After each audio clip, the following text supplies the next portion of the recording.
Tume ya Ushindani FCC ni mojawapo ya taasisi muhimu sana katika wizara yetu ambayo ina majukumu ya kukuza na kulinda ushindani wenye ufanisi katika biashara na masoko. Lakini vile vile FCC ni taasisi muhimu sana kwa sababu inajikita katika kuwalinda watumiaji dhidi ya vitendo visivyo vya haki na vinavyopotosha sokoni. Lakini vile vile kazi kubwa ambayo tumekuwa tukiifanya chini ya taasisi yetu ya FCC ni katika kuongeza ufanisi, hususan katika uzalishaji, usambazaji na utoaji wa bidhaa pamoja na huduma. Lakini vile vile katika kuhakikisha tunaendelea kulinda biashara, tumehakikisha tunawawezesha wafanyabiashara katika kufanya biashara kwa uhuru, ulinzi wa kisheria na bila vikwazo visivyo halali. Lakini vile vile tumeendelea kuhakikisha bidhaa zinazozalishwa na kuuzwa zinakidhi viwango vinavyohitajika, lakini vile vile zina ushindani wa haki sokoni. Ndugu zangu, tangia Mheshimiwa Rais ameniamini ili niweze kumsaidia katika Wizara ya Viwanda na Biashara, ambapo namshukuru sana Mheshimiwa Rais kwa imani hiyo kubwa juu yangu, ni takriban miezi minne sasa. Mojawapo ya mambo ambayo tulikubaliana na wenzangu ndani ya wizara mwanzoni kabisa wakati Mheshimiwa Rais ameniamini katika wizara hii ni kuhakikisha tunaondoa bidhaa bandia sokoni. Tulijipa muda takriban miezi minne ili kufanya jitihada mbalimbali katika kuhakikisha tunamlinda mlaji. Na leo tumeonana hapa ili tuweze kuzungumza jitihada ambazo tumezifanya katika kipindi hiki cha miezi minne ili kuondoa bidhaa bandia sokoni, na hapa tutazungumzia bidhaa ambazo zimezalishwa, zimefungwa na kuuzwa kwa kutumia jina, nembo au alama ya biashara inayofanana au kuiga ile biashara halali bila idhini ya mmiliki halisi wa alama hiyo. Ndugu zangu, kabla hatujaanza zoezi hili na kwa kuzingatia kwamba kuna maelekezo ambayo Mheshimiwa Rais amekuwa akitupa muda wote, kuna misingi ambayo tulijiwekea katika kufanya jitihada hizi katika takriban miezi minne ambayo nimewaambia. Tulijiambia kwamba katika kufanya zoezi hili mara zote tutaendana na misingi ya kuwezesha biashara na sio kufanya udhibiti peke yake. Wakati tunafanya zoezi hili tulikubaliana tutakapokuta biashara bubu ambayo tukipima ubora tunajiridhisha kuwa kuna ubora ila tatizo ni urasimishaji, basi tutahakikisha tunafanya hivyo na hatutafunga biashara, na tutajiridhisha kuwa tunapochukua hatua tunahakikisha hakuna biashara ambayo inatakiwa kuendelea kubaki katika biashara na hatujafanya jitihada za ziada kufanya jambo hilo. Tulipojithibitishia hilo, la pili ambalo tulikubaliana kama misingi ni kwamba tutakapokuta bidhaa ni bandia au ni feki, basi tutaiondoa sokoni. Tumefanya hayo yote ili kuhakikisha tunaweza kukuza na kulinda ushindani, na katika zoezi hili tumefanya kazi ya kumlinda mlaji tukizingatia kutokuwa sehemu ya kufunga biashara ambazo tungeweza kuzisaidia kubaki sokoni. Katika kuwezesha biashara kwa hatua hii ya mwanzo, kwa bahati mbaya hatujakuta biashara zenye ubora na ambazo tungeziweza kuziwekea misingi ya urasimishaji. Bidhaa zote ambazo tumekutana nazo tumejithibitishia kwa hatua ya awali kuwa ni bandia au kwa jina la mtaani ni bidhaa feki. Kwa hiyo katika misingi ya kuwezesha biashara na kuendana na spirit ya Mheshimiwa Rais ya kuwezesha lakini vile vile na kudhibiti kidogo, tumejihakikishia na tumejithibitishia kwamba biashara ambazo tumekuta ni zile ambazo kwa kweli ni biashara ambazo zina madhara kwenye afya lakini vile vile kwenye uchumi wa taifa letu. Lakini vile vile nataka niwahakikishie tuko makini sana kama tutakapokutana na biashara yoyote ambayo tunabidi tuifanyie urasimishaji, basi tumekubaliana FCC atashirikiana na TBS, BRELA na taasisi nyingine zote kuzifanyia hivyo ili kuondoa biashara ambazo tunaweza kuzisaidia kubaki sokoni ziweze kubaki sokoni. Ndugu zangu, tumefanya utambuzi wa bidhaa mbalimbali na naomba mniruhusu nitagawanya namna ya kuzieleza kwa makundi matatu.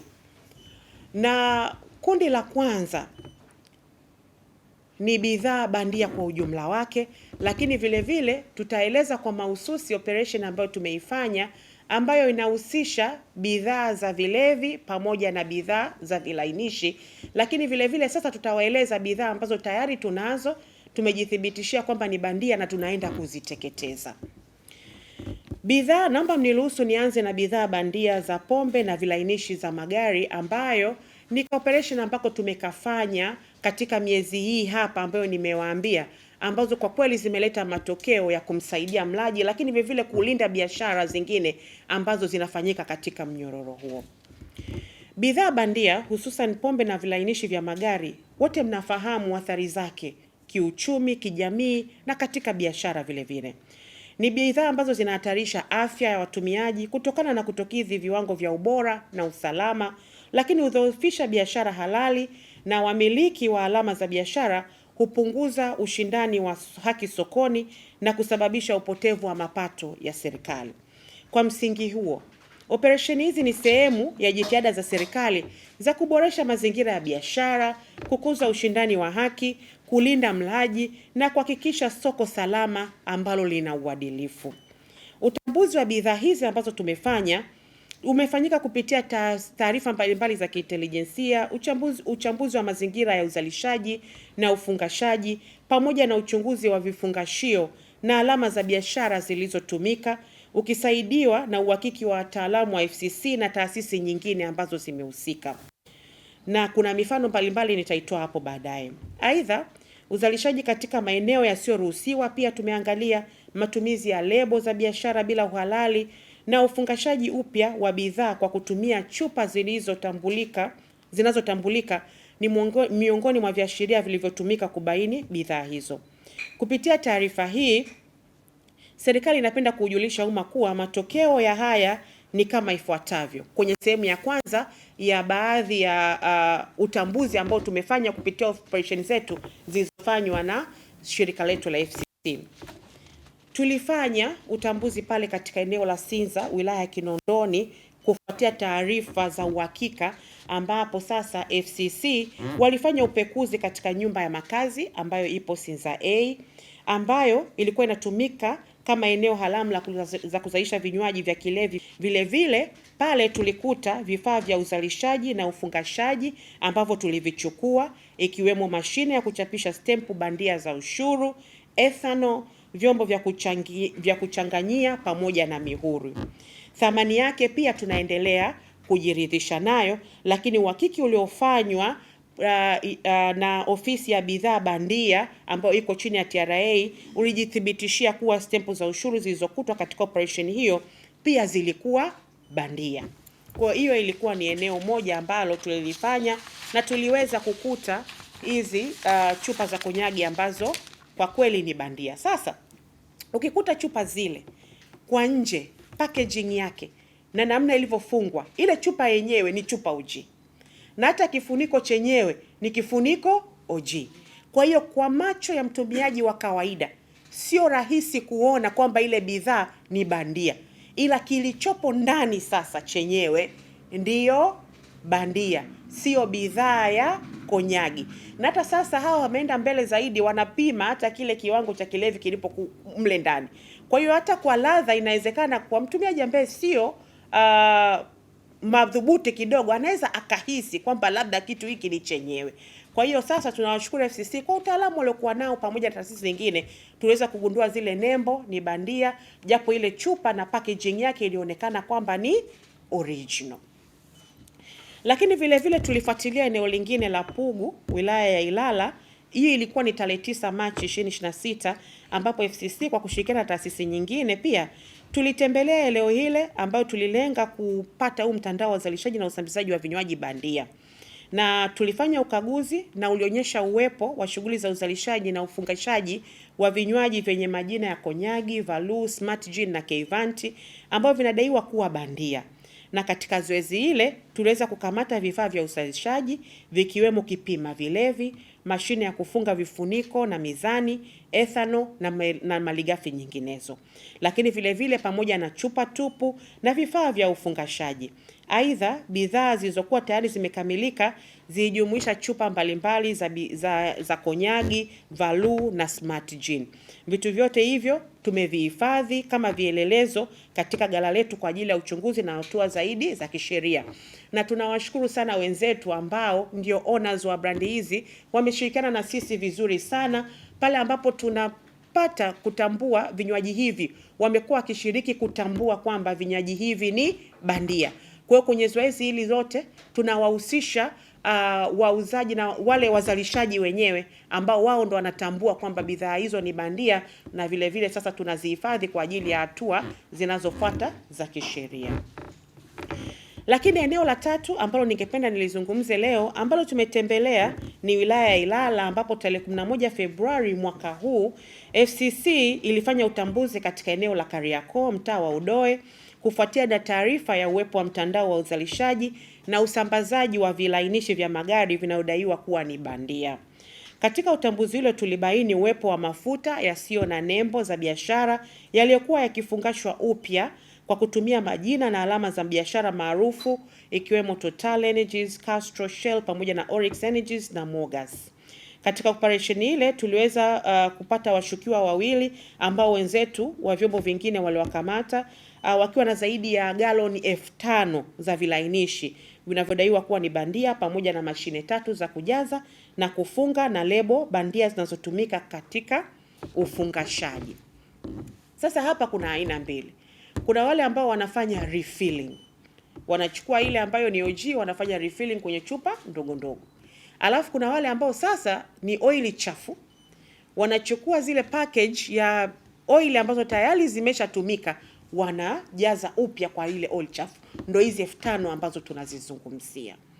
Kwa kweli tunawashukuru sana FCC na wengine, tumefanya hivyo na tumeweza kupata mtandao huo, na tunawashukuru sana wenzetu wa Total, Castrol, Shell pamoja na Oryx Energies na Mogas. Tumeshirikiana na wameweza kutambua kwamba vilainishi hivi ni bandia, na hivyo vyote vimehifadhiwa kwa ajili ya hatua za kisheria ambazo zitafuata.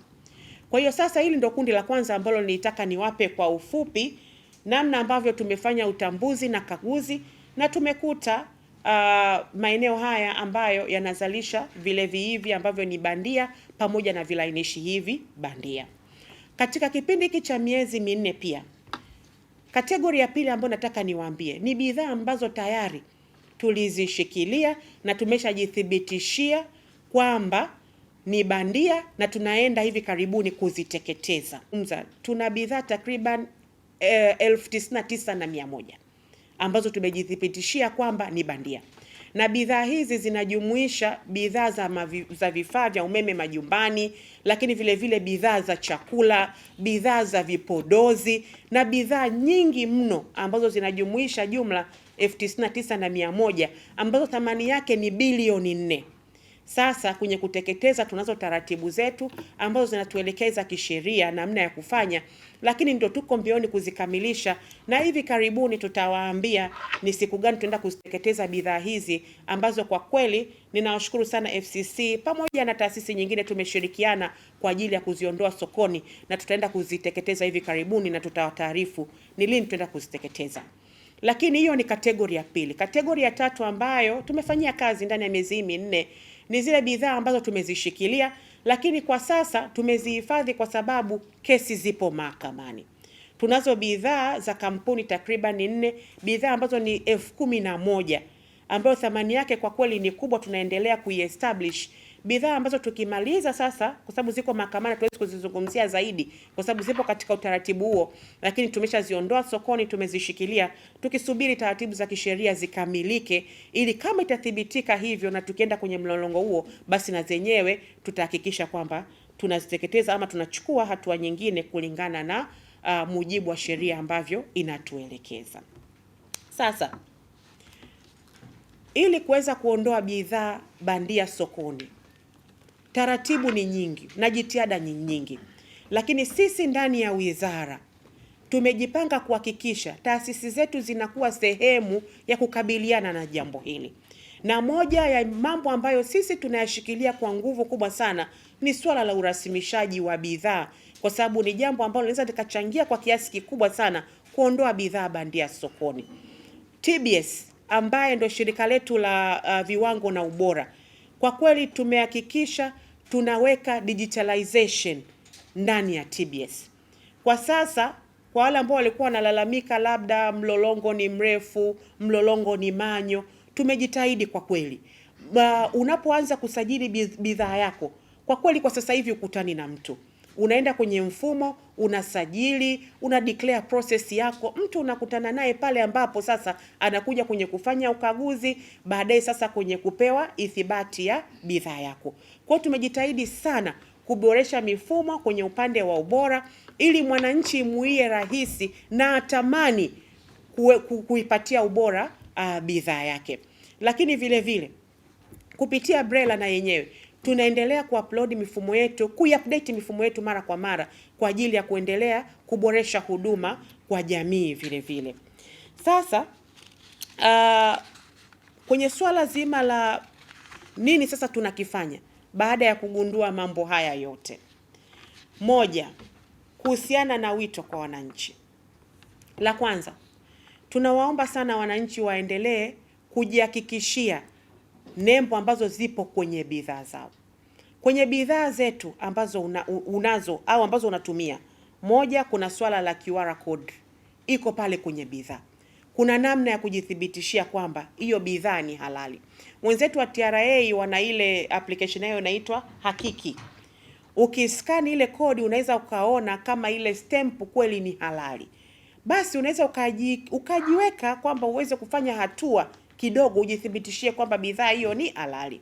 Lakini bidhaa nyingi sasa hivi vile vile hiyo ni barcode, samani sio QR, ni barcode.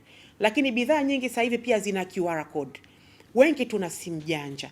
Ukienda tu kwenye kamera yako, ukamulika ile QR code inakupeleka. Kwa nini tunataka ufanye hivyo? Ukifanya hivyo, bidhaa inabidi ikuletee mzalishaji ni nani, ni aina gani ya bidhaa. Ikuletee taarifa muhimu za bidhaa. Isipofanya hivyo ina maana bidhaa hiyo ni nini? Ni bandia au bidhaa hiyo ni feki. Lakini la tatu, tunaendelea kuwasihi wananchi waendelee kusoma taarifa muhimu kwenye bidhaa husika. Soma zimezalishwa lini, imezalishwa wapi, mwisho wa matumizi ni lini. Itakusaidia kukujenga zaidi kuweza kujua bidhaa hiyo ina uhalali gani. Lakini sasa kingine ambacho tuitaka tuseme leo hapa ni kwamba nini tumejipanga chini ya wizara, lakini vile vile nini tumejipanga chini ya wizara pamoja na zipo chini ya wizara yetu ya viwanda na biashara. La kwanza, kupitia FCC tumeanzisha mchakato wa rekodi ya bidhaa ambazo zinaingizwa nchini. Na lengo letu sisi ni kufanya tracing and tracking, lakini vile vile tuweze kujua agent wa hizo bidhaa, jinsi ambazo zinaingizwa nchini, ili mtumiaji wa mwisho aweze kuwa na uhakika wa ubora wa bidhaa ambayo iko sokoni. Sasa wengi wakiona tunaanzisha mifumo hiyo, wanaweka kwamba labda ina gharama, labda ina usumbufu kwa mfanyabiashara.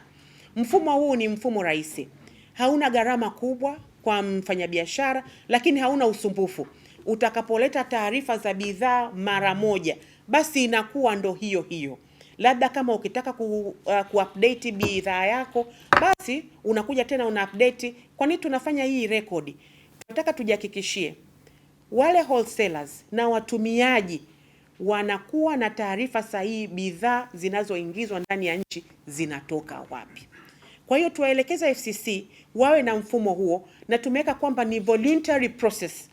Mfanya biashara anayeingiza bidhaa ndani ya nchi atakuja ndani ya kipindi cha miezi hii 6, ataregister biashara yake, inatokea wapi, inazalishwa wapi, agents wake ni kina nani. Tunataka mfumo huu uwe open kwa public, ili mtu anapoamua kupata bidhaa husika anakuwa amejithibitishia kwamba bidhaa ile imetoka kwenye source ambayo ni credible, na ni bidhaa ambayo sio bandia, ni bidhaa ambayo ina ubora ndani ya soko.